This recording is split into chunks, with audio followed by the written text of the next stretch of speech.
ప్రధాని మోడీ బేగంపేట్ ఎయిర్పోర్ట్ కు చేరుకున్నారు. పీఎంగా మూడోసారి బాధ్యతలు చేపట్టిన తర్వాత తొలిసారిగా తెలంగాణ పర్యటనకు వచ్చారు ప్రధాని. సాయంత్రం సికింద్రాబాద్ పరేడ్ గ్రౌండ్స్ లో భారీ బహిరంగ సభలో మోడీ పాల్గొనున్నారు. సుమారు 9,400 కోట్ల అభివృద్ధి పనులకు శంకుస్థాపనలు, ప్రారంభోత్సవాలు చేయనున్నారు. రైల్వేలు, రోడ్లు, మౌలిక వసతుల ప్రాజెక్టులకు ప్రాధాన్యం ఇవ్వనున్నట్లు సమాచారం.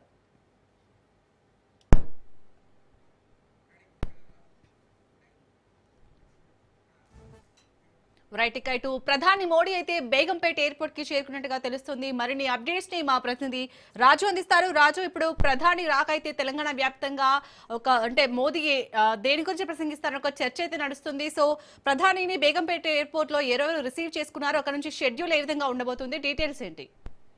కొద్దిసేపటి క్రితమే భారత ప్రధానమంత్రి నరేంద్ర మోడీ హైదరాబాద్ చేరుకోవడం జరిగింది. హైదరాబాద్లో ఉన్నటువంటి బేగంపేట ఎయిర్పోర్ట్లో కొద్దిసేపటి క్రితమే ఆయన చేరుకున్నారు. ఆయనకు ప్రభుత్వం తరపున డిప్యూటీ సీఎం మల్లు భట్టి విక్రమార్క, అదేవిధంగా ఇతర అధికారులు ఘన స్వాగతం పలకడం జరిగింది. ఆయన అక్కడి నుంచి నేరుగా రోడ్డు మార్గంలో హెచ్ఐసిసికి బయలుదేరి రాబోతా ఉన్నారు. హెచ్ఐసిసిలో పలు ఏదైతే శంకుస్థాపనలు, అదేవిధంగా ప్రారంభోత్సవాలు చేయబోతా ఉన్నారు వర్చువల్గా. దీనికి సంబంధించి ప్రధానమంత్రి నరేంద్ర మోడీతో కలిసి పాల్గొనేందుకు ఇప్పటికే ఇటు హెచ్ఐసిసికి ముఖ్యమంత్రి రేవంత్ రెడ్డి కూడా చేరుకోవడం జరిగింది. ఒకవైపు ఇప్పటికే భారత ప్రభుత్వం రాష్ట్ర ముఖ్యమంత్రి రేవంత్ రెడ్డిని కూడా ఇప్పటికే ఆహ్వానించింది. ఈ ఆహ్వానం మేరకు ముఖ్యమంత్రి రేవంత్ రెడ్డి కూడా హెచ్ఐసిసికి చేరుకోవడం జరిగింది. ప్రధానంగా ఈ అభివృద్ధి పనులు ఒకసారి మనం చూసినట్టయితే సుమారు 9,400 కోట్ల పైచిలకు ఏవైతే పనులకు సంబంధించి కొన్ని పనులు శంకుస్థాపనలు, కొన్ని ప్రారంభోత్సవాలు ప్రధానమంత్రి నరేంద్ర మోడీ ఇక్కడ హెచ్ఐసిసి నుంచి వర్చువల్గా చేయబోతా ఉన్నారు. ఇందులో ప్రధానంగా మనం చూసుకున్నట్టయితే Zaheerabad integrated industrial smart city, అదేవిధంగా వరంగల్ టెక్స్టైల్ ఏదైతే పార్క్ కావచ్చు, కాకతీయ మెగా టెక్స్టైల్ పార్కు, అదేవిధంగా Kazipet, Vijayawada multi tracking railway ప్రాజెక్టులకు సంబంధించినటువంటి ఇందులో కొన్ని విభాగాలు, అదేవిధంగా ఏవైతే కాజీపేట రైల్వే సంబంధించినటువంటి అండర్ పాస్కు సంబంధించి రైల్వే లైన్ కావచ్చు, అదేవిధంగా హైదరాబాద్లో ఉన్నటువంటి ఏదైతే గ్రీన్ఫీల్డ్ టెర్మినల్ కానివచ్చు, జాతీయ రహదారుల విస్తరణ కానివచ్చు, వీటికి సంబంధించి అభివృద్ధి పనులకు సంబంధించి ప్రధానమంత్రి నరేంద్ర మోడీ హెచ్ఐసిసి నుంచి వర్చువల్గా వీటిని ప్రారంభించబోతా ఉన్నారు. దీనికి సంబంధించి ఇప్పటికే 9,400 కోట్ల బడ్జెట్ అవసరమవుతుందని చెప్పేసి ఇప్పటికే ప్రభుత్వం కూడా దీనికి సంబంధించి లెక్కలు కూడా చెప్తా ఉంది. మరొక వైపు తెలంగాణ అభివృద్ధికి మేము కట్టుబడి ఉన్నాము. గత 12 సంవత్సరాలుగా కూడా 12 లక్షల కోట్ల పైచిలకు కేంద్ర ప్రభుత్వ నిధులను తెలంగాణ అభివృద్ధి కోసం కేటాయించాము. తెలంగాణకు ఖచ్చితంగా బీజేపీ ప్రభుత్వం, కేంద్ర ప్రభుత్వం కట్టుబడి ఉంది అని చెప్పేసి కూడా మొదటి నుంచి చెప్తా ఉన్నాము.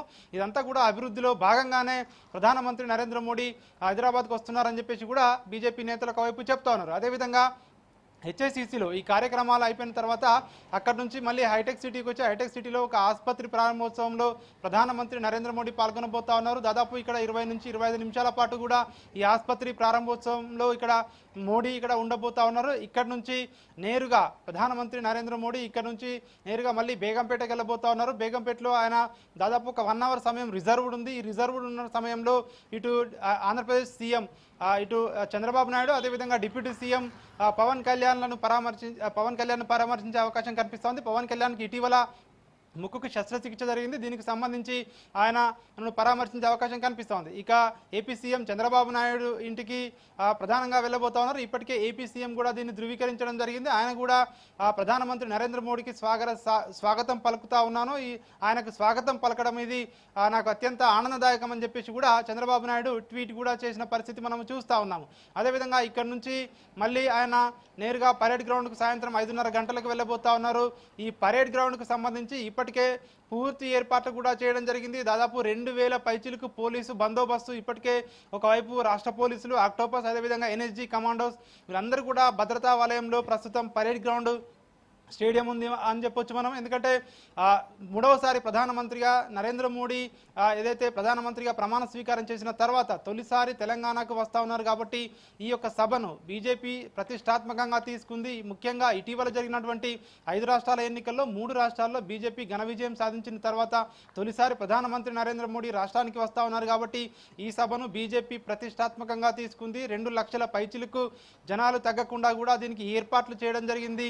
జన సమీకరణ కూడా అన్ని జిల్లాల నుంచి ప్రజలను తరలించేందుకు ఇప్పటికే ఏర్పాట్లు కూడా పూర్తి చేయడం జరిగింది. ఈ మీటింగ్కు సంబంధించి తొలి రోజు నుంచి కూడా చూస్తా ఉన్నాం. దాదాపు 10-15 రోజుల ముందు నుంచి కూడా వాల్ రైటింగ్ ప్రోగ్రామ్స్ కానివచ్చు, అదేవిధంగా నియోజకవర్గ, మండల, జిల్లా స్థాయిలో ఎక్కడికక్కడ కూడా ఇప్పటికే దీనికి సంబంధించి ప్రిపరేటరీ మీటింగ్స్ కూడా పూర్తి చేయడం జరిగింది. పెద్ద ఎత్తున జనాల్ని తరలించాలని చెప్పేసి కూడా ఇప్పటికే పార్టీ అయితే ఇప్పటికే ఒకవైపు ఏర్పాట్లు కూడా పూర్తి చేసిన పరిస్థితి మనం చూస్తూ ఉన్నాము. ఈరోజు ప్రధానంగా నరేంద్ర మోడీ ఏం మాట్లాడబోతా ఉన్నారు అన్నటువంటి ఒక ఆసక్తి అయితే నెలకొని ఉంది. ఎందుకంటే ఇది ఇటీవల జరిగినటువంటి ఎన్నికల్లో ఘన విజయం సాధించిన తర్వాత తదుపరి టార్గెట్ బీజేపీకి తెలంగాణనే ఉండబోతా ఉంది అని చెప్పేసి పార్టీ నేతలు ఒకవైపు చెప్తా ఉన్నారు. ప్రధానమంత్రి నరేంద్ర మోడీ ప్రసంగం ఏ విధంగా ఉండబోతా ఉంది అన్నటువంటి ఒక ఉత్కంఠ అయితే ప్రస్తుతం కొనసాగుతూ ఉంది.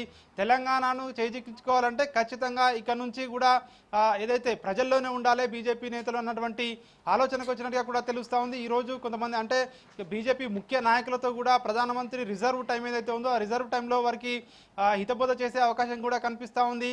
ప్రస్తుతం రాష్ట్రంలో ఉన్నటువంటి రాజకీయ పరిస్థితులు ఏ విధంగా ఉన్నాయి, బీజేపీ ఇంకా ఏ విధంగా ముందుకు వెళ్ళాలి, రాబోయే రోజుల్లో ఇటు జిహెచ్ఎంసీ ఎన్నికలు కానివచ్చు, అదేవిధంగా తర్వాత వచ్చే పరిషత్ ఎన్నికలు కానివచ్చు, ఆ తర్వాత వచ్చే అసెంబ్లీ ఎన్నికల్లో కానివచ్చు, తెలంగాణలో బీజేపీకి ఏదైతే అధికారంలోకి దక్కించుకోవడానికి ఏ విధంగా ముందుకు వెళ్ళాలి అన్నటువంటి అంశానికి సంబంధించి కూడా ప్రధానమంత్రి నరేంద్ర మోడీ వారందరికీ కూడా ఒక దిశా నిర్దేశం చేసే అవకాశం కనిపిస్తూ ఉంది. ప్రధానంగా ఈ పబ్లిక్ మీటింగ్లో పార్టీ కార్యకర్తలను ఉద్దేశించి కూడా ఉత్సాహపరిచే అవకాశం మనకు కనిపిస్తూ ఉంది.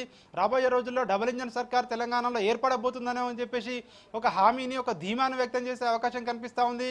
ఎందుకంటే డబుల్ ఇంజన్ సర్కార్ ఉంటేనే రాష్ట్రం అభివృద్ధి చెందుతుంది. ఇప్పుడు ప్రస్తుతం బీజేపీ ప్రభుత్వాలు ఏ రాష్ట్రంలోనైతే ఉన్నాయో ఆ రాష్ట్రాలు ఏ విధంగా అభివృద్ధిలో పరుగులు పెడుతున్నాయన్నటువంటి అంశాన్ని కూడా ప్రధానమంత్రి నరేంద్ర మోడీ తన స్పీచ్లో వివరించే అవకాశం కనిపిస్తూ ఉంది. ఇక రాజకీయంగా ఇటు బీఆర్ఎస్ను ఇటు కాంగ్రెస్ను ఈ రెండు పార్టీలను కూడా విమర్శించే అవకాశం కనిపిస్తూ ఉంది. రాబోయే రోజుల్లో తెలంగాణలో బీజేపీయే ఆల్టర్నేట్, బీజేపీ ఇంకా రానున్న రోజుల్లో బీజేపీ అధికారంలో రాబోతా ఉంది అన్నటువంటి అంశాన్ని ప్రధానమంత్రి నరేంద్ర మోడీ ప్రజల్లోకి తీసుకువెళ్లే అవకాశం కనిపిస్తూ ఉంది. రాష్ట్ర ప్రభుత్వం ఏ విధంగా అంటే కేంద్రం నుంచి సహాయ సహకారాలు అందుతున్నా కూడా కేంద్రం నుంచి సహాయం అందడలేదని చెప్పేసి రాష్ట్ర ప్రభుత్వం మొదటి నుంచి ఏదైతే చెప్తా ఉందో దీనికి సంబంధించి కేంద్ర ప్రభుత్వం తరఫున ప్రధానమంత్రి నరేంద్ర మోడీ వివరణ ఇచ్చే అవకాశం కనిపిస్తూ ఉంది. ఇప్పటి కూడా ఎట్లాంటి అభివృద్ధి కార్యక్రమాలకు కేంద్రం తోడ్పాటు అందించింది, రాబోయే రోజుల్లో రాష్ట్రానికి ఏ విధంగా బీజేపీ అండగా ఉంటుంది, కేంద్ర ప్రభుత్వం అండగా ఉంటుంది అన్నటువంటి అన్ని అంశాలను కూడా ఈ సభ ద్వారా వివరించే అవకాశం కనిపిస్తూ ఉంది. దక్షిణాదిలో కర్ణాటక తర్వాత అధికారంలోకి వచ్చేందుకు బీజేపీకి స్కోప్ ఉన్నటువంటి రాష్ట్రం తెలంగాణ అని చెప్పేసి కూడా తెలంగాణ నేతలు మొదటి నుంచి చెప్తా ఉన్నారు. ఖచ్చితంగా ఈరోజు ప్రధానమంత్రి నరేంద్ర మోడీ సభ ద్వారా తెలంగాణ ప్రజలకు ఒక స్పష్టమైనటువంటి ఒక నినాదాన్ని ఇచ్చే అవకాశం కనిపిస్తూ ఉంది. రానున్న రోజుల్లో బీజేపీయే ఇక్కడ అధికారంలోకి వస్తున్నటువంటి ఒక స్పష్టమైన మెసేజ్ని కూడా ప్రజలకు ఇచ్చే అవకాశం మనకు కనిపిస్తూ ఉంది. అలాగే రాజు, మీరన్నట్టు 3 రాష్ట్రాల్లో అయితే బీజేపీ ఘన విజయం సాధించింది. ఇప్పుడు నెక్స్ట్ తెలంగాణ టార్గెట్ గా ఈ రోజు బహిరంగ సభలో ప్రధాని మోడీ ప్రసంగం ఉండబోతుందా, ఎలా అనుకోవాలి? అలాగే ఇప్పుడు తెలంగాణకి ఏదైతే సాయం అవసరమో దానిపైన కూడా ప్రకటన వెలువడే అవకాశం ఏమైనా కనిపిస్తుందా? ఎస్, ఇటు అభివృద్ధి విషయంలో మనం చూసుకున్నట్టయితే అభివృద్ధిలో ఎక్కడా కూడా ఇక్కడ కాంగ్రెస్ ప్రభుత్వం ఉన్నప్పటికీ కూడా ఎక్కడా కూడా అభివృద్ధి విషయంలో మేము వెనక్కి వెళ్ళడం లేదు, ఖచ్చితంగా సహాయ సహకారాలు అందిస్తున్నాం అన్నటువంటి అంశాన్ని ఎస్టాబ్లిష్ చేస్తూనే అదేవిధంగా రాష్ట్ర ప్రభుత్వం గతంలో ఏవైతే కొన్ని ఇటు రక్షణ శాఖ భూములు కానివచ్చు, ఇటు రోడ్ల విస్తరణకు సంబంధించి ఎన్హెచ్ ఏదైతే జాతీయ రహదారులకు సంబంధించి కానివచ్చు, ఇతర ప్రాజెక్టులకు సంబంధించి ఏదైతే రాష్ట్ర ప్రభుత్వం అడిగిన దానికి కూడా చాలా వరకు కూడా కేంద్ర ప్రభుత్వం వాటిని ఆమోదించింది, వాటికి నిధులు కూడా విడుదల చేసింది. సో ఈ అంశాన్ని కూడా చెప్పే అవకాశం మనకు కనిపిస్తూ ఉంది. అయితే ఈరోజు ఏదైతే హెచ్ఐసిసిలో ప్రధానమంత్రి నరేంద్ర మోడీతో ముఖ్యమంత్రి రేవంత్ రెడ్డి ప్రత్యేకంగా భేటీ కాబోతా ఉన్నారు. అక్కడ పలు ఏదైతే అభివృద్ధి కార్యక్రమాలను శంకుస్థాపనను ప్రారంభోత్సవాలు చేసిన తర్వాత ముఖ్యమంత్రి రేవంత్ రెడ్డి ప్రధానితో ప్రత్యేకంగా భేటీ అయి ప్రధానంగా రాష్ట్రానికి సంబంధించి ఏవైతే ఇంకా కొన్ని పెండింగ్ ప్రాజెక్టులు ఉన్నాయో విభజన అంశాల నుంచి మొదలుకొని ఇంకా పెండింగ్ అంశాలు కానివచ్చు, మెట్రో విస్తరణ కానివచ్చు, మెట్రో రానున్న రోజుల్లో ఇదైతే కేంద్ర ప్రభుత్వం రాష్ట్ర ప్రభుత్వం భాగస్వామ్యంలో మెట్రో చేపట్టాలని చెప్పేసి దీన్ని ముందుకు తీసుకువెళ్లాలని చెప్పేసి కూడా ప్రతిపాదన ప్రధానమంత్రి నరేంద్ర మోడీ ముందు రేవంత్ రెడ్డి పెట్టే అవకాశం కనిపిస్తూ ఉంది. ఇప్పటికే ఆ మెట్రో 7-8 కారిడార్లలో విస్తరించాలని చెప్పేసి ఇప్పటికే ఒకవైపు దీనికి సంబంధించి డిపిఆర్లను కూడా కేంద్ర ప్రభుత్వానికి పంపి 7 నెలలు గడుస్తున్నా కూడా కేంద్ర ప్రభుత్వం మెట్రోకు సంబంధించి ఎట్లాంటి నిర్ణయం తీసుకోలేదు. సో దీనికి సంబంధించి కూడా పనులు త్వరితగతిన చేపట్టేందుకు దీన్ని ఆమోదించాలని చెప్పేసి కూడా ప్రధానిని కోరే అవకాశం కనిపిస్తూ ఉంది. ఇంకా కొన్ని ఇరిగేషన్ ప్రాజెక్టుల అంశాలు కానివచ్చు, అదేవిధంగా ఇటు మూసి ఏదైతే ప్రక్షాళన విషయంలో కానివచ్చు, ఏదైతే ఫ్యూచర్ సిటీ కానివచ్చు, ఇట్లాంటి అంశాలకు సంబంధించి రాష్ట్ర ప్రభుత్వానికి కేంద్ర ప్రభుత్వం అండగా ఉండాలి అని చెప్పేసి కూడా ఖచ్చితంగా కోరే అవకాశం అయితే మనకు కనిపిస్తూ ఉంది. దీనికి సంబంధించి రాష్ట్ర ప్రభుత్వం తరపున విజ్ఞాపన పత్రాన్ని కూడా రేవంత్ రెడ్డి ఇచ్చే అవకాశం కనిపిస్తూ ఉంది. ఇక ముఖ్యంగా చూసుకున్నట్టయితే అభివృద్ధి, అదేవిధంగా ఒకవైపు తెలంగాణ అభివృద్ధికి బీజేపీ కట్టుబడి ఉందన్నటువంటి అంశాన్ని ప్రజల్లోకి తీసుకెళ్లడంతో పాటు గతంలో అంటే ఇతర రాష్ట్రాల్లో ఏ విధంగా అధికారంలోకి బీజేపీ వస్తూ ఉంది, బీజేపీ అధికారంలోకి వచ్చినటువంటి రాష్ట్రాల్లో ఏ విధంగా అభివృద్ధిలో ముందుకు దూసుకు వెళ్తున్నాము, అదేవిధంగా తెలంగాణలో కూడా అభివృద్ధి జరగాలంటే ఖచ్చితంగా బీజేపీ అధికారంలోకి రావాలన్నటువంటి అంశాన్ని ప్రధానమంత్రి నరేంద్ర మోడీ ఈ సభ ద్వారా ప్రజలకు వివరించే అవకాశం మనకు కనిపిస్తూ ఉంది. ప్రధానంగా కాంగ్రెస్ పార్టీని కుటుంబ పాలన, అదేవిధంగా బీఆర్ఎస్ పార్టీని కూడా కుటుంబ అవినీతి పాలన అని చెప్పేసి కూడా ఈ రెండు పార్టీలను విమర్శించే అవకాశం మనకు కనిపిస్తూ ఉంది. ఎందుకంటే బెంగాల్లో గెలిచిన తర్వాత బీజేపీ పార్టీ, బీజేపీ శ్రేణులకు కూడా కొత్త ఉత్సాహంతో ముందుకు వెళ్తా ఉన్నారు. అసాధ్యం అనుకున్నటువంటి బెంగాల్లోనే విజయం సాధించాము. ఖచ్చితంగా ఇటీవల పార్లమెంట్ ఎన్నికల్లో తెలంగాణలో బీజేపీకి మంచి ఫలితాలు వచ్చాయి. దాదాపు 35% ఓట్ షేరింగ్తో 8 పార్లమెంట్ స్థానాలు గెలుచుకున్నాము. సో రానున్న రోజుల్లో ఇక్కడ ఆల్టర్నేట్గా బీజేపీయే ఉండబోతా ఉంది అన్నటువంటి అంశాన్ని తీసుకెళ్లడంతో పాటు అభివృద్ధిలో కూడా ఎక్కడా కూడా వివక్ష చూపడం లేదు. ఒకవైపు అభివృద్ధి చేస్తూనే మరొక వైపు పార్టీ పటిష్టం చేసుకుంటూ కూడా రానున్న రోజుల్లో అధికారంలోకి వచ్చే దిశగా కూడా ఈ ప్రధానమంత్రి నరేంద్ర మోడీ పర్యటన ఉండే అవకాశం కనిపిస్తూ ఉంది. ఇక ప్రధానంగా ఈరోజు ఆంధ్రప్రదేశ్ ముఖ్యమంత్రి చంద్రబాబు నాయుడు, ఆంధ్రప్రదేశ్ డిప్యూటీ సీఎం పవన్ కళ్యాణ్ భేటీ వెనుక ఖచ్చితంగా రాబోయే రోజుల్లో జీహెచ్ఎంసీలో బీజేపీకి ఏదైతే రానున్న రోజుల్లో ఇటు సెటిలర్ల ఓట్లు వచ్చే అవకాశం కూడా ఎక్కువగా ఉన్నటువంటి చర్చ అయితే జరుగుతూ ఉంది. ఎందుకంటే వీళ్ళతో భేటీ కావడం వల్ల సెటిలర్ల ఓట్లు కూడా ఇటు బీజేపీకి వచ్చే అవకాశం కనిపిస్తూ ఉంది. ఇప్పటికే ఏపీలో ఈ 3 పార్టీలు కూడా కూటమిగా ఉన్నాయి. హైదరాబాద్ జీహెచ్ఎంసీ ఎన్నికల్లో కూడా వీరి మద్దతు ఉంటే ఖచ్చితంగా జీహెచ్ఎంసీ ఏదైతే పరిధిలో ఉన్నటువంటి 3 కార్పొరేషన్లలో బీజేపీ జెండా ఎగరవేయడానికి మార్గం సుగమం అవుతుందని చెప్పేసి ఇందుకోసమే ప్రధానమంత్రి నరేంద్ర మోడీ వాళ్ళని కలుస్తున్నారని చెప్పేసి ఒకవైపు ఒక చర్చ అయితే జరుగుతూ ఉంది. మొత్తానికి ఏది ఏమైనప్పటికీ ఈరోజు ప్రధానమంత్రి నరేంద్ర మోడీ ఏదైతే హైదరాబాద్లో ఏదైతే పర్యటన ఉందో ఒకవైపు అభివృద్ధి కార్యక్రమాలకు శంకుస్థాపనలు, అదేవిధంగా పూర్తయినటువంటి ప్రాజెక్టులకు సంబంధించి ప్రారంభోత్సవాలు, వాటిని జాతికి అంకితం చేయడం, అదేవిధంగా చివరగా సాయంత్రం పరేడ్ గ్రౌండ్లో భారీ బహిరంగ సభలో తెలంగాణ ప్రజలకు బీజేపీ శ్రేణులను ఉత్సాహపరిచే విధంగా మోడీ ఒక ప్రసంగం ఉంటుందని చెప్పేసి కూడా బీజేపీ నేతలు అయితే చెప్తా ఉన్నారు. గత 10 రోజులుగా కూడా చూస్తూ ఉన్నాము బీజేపీ నేతలు ప్రతిరోజు కూడా అక్కడ ఏదైతే సభకు అక్కడ వెళ్ళి ఏర్పాట్లను కూడా ప్రత్యక్షంగా కేంద్ర మంత్రులు, ఎంపీలు, ఎమ్మెల్యేలు పర్యవేక్షించిన పరిస్థితి మనం చూస్తాము. ఈరోజు పెద్ద ఎత్తున అక్కడికి పబ్లిక్ను తరలించేందుకు ఇప్పటికే ఏర్పాట్లు పూర్తయ్యాయి. ఇప్పటికే దాదాపు సభా ప్రాంగణం దాదాపు పెద్ద ఎత్తున ప్రజలు అక్కడికి చేరుకుంటున్నారు. ఒకవైపు సాంస్కృతిక కార్యక్రమాలతో ఇప్పటికే అక్కడ ఏదైతే కాషాయమయమైపోయిన పరిస్థితి మనం చూస్తా ఉన్నాము. ప్రధానమంత్రి నరేంద్ర మోడీ పరేడ్ గ్రౌండ్ సమీపంలోకి రాగానే 2500 మంది మహిళా కళాకారులతో ప్రత్యేకంగా ఆహ్వానం పలికేందుకు ఇప్పటికే బీజేపీ మహిళా మోర్చా ఆధ్వర్యంలో అన్ని ఏర్పాట్లు కూడా పూర్తి చేయడం జరిగింది. మరి కాసేపట్లోనే నరేంద్ర మోడీ ఈ యొక్క అభివృద్ధి పనులకు శంకుస్థాపనలు చేసిన తర్వాత సాయంత్రం 5:30 గంటలకు పరేడ్ గ్రౌండ్ కు చేరుకునే అవకాశం మనకు కనిపిస్తా ఉంది. రైట్, థ్యాంక్ యూ రాజు.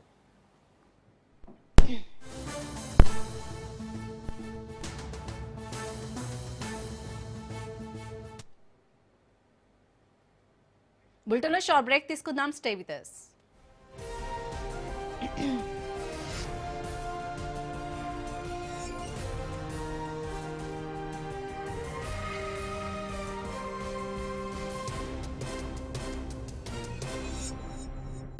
హైదరాబాద్ కు విచ్చేస్తున్న ప్రియతమ ప్రధానమంత్రి శ్రీ నరేంద్ర మోదీ గారికి సుస్వాగతం. బీజేపీ బహిరంగ సభ మే 10 ఆదివారం సాయంత్రం 4 గంటలకు సికింద్రాబాద్ పరేడ్ గ్రౌండ్స్ లో లక్షలాదిగా ప్రధాని సభకు వెళదాం. వికసిత్ భారత్ లో భాగస్వామ్యమవుదాం.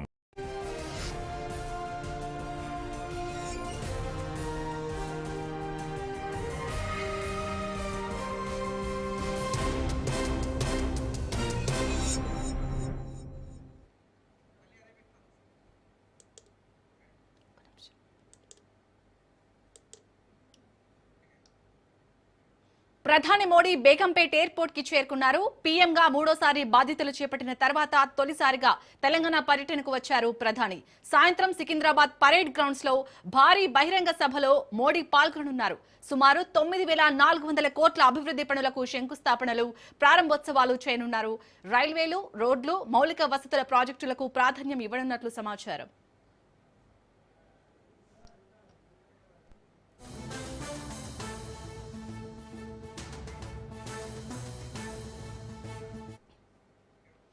రైట్ ఇటు ప్రధాని మోడీ అయితే బేగంపేట్ ఎయిర్పోర్ట్ కి చేరుకున్నట్టుగా తెలుస్తుంది. మరిన్ని అప్డేట్స్ ని మా ప్రతినిధి సైదులు అందిస్తారు. సైదులు, ప్రధాని మోడీ 5 గంటల పాటు హైదరాబాద్ లో ఉండబోతున్నారు. సో ఇప్పుడు బేగంపేట్ ఎయిర్పోర్ట్ నుంచి హెచ్ఐసిసి కి వెళ్లబోతున్నట్టుగా తెలుస్తుంది. అక్కడ షెడ్యూల్ ఏ విధంగా ఉండబోతుంది? అలాగే సీఎం రేవంత్ రెడ్డితో అక్కడ భేటీ కానున్నట్టుగా తెలుస్తుంది. డీటెయిల్స్ ఏంటి?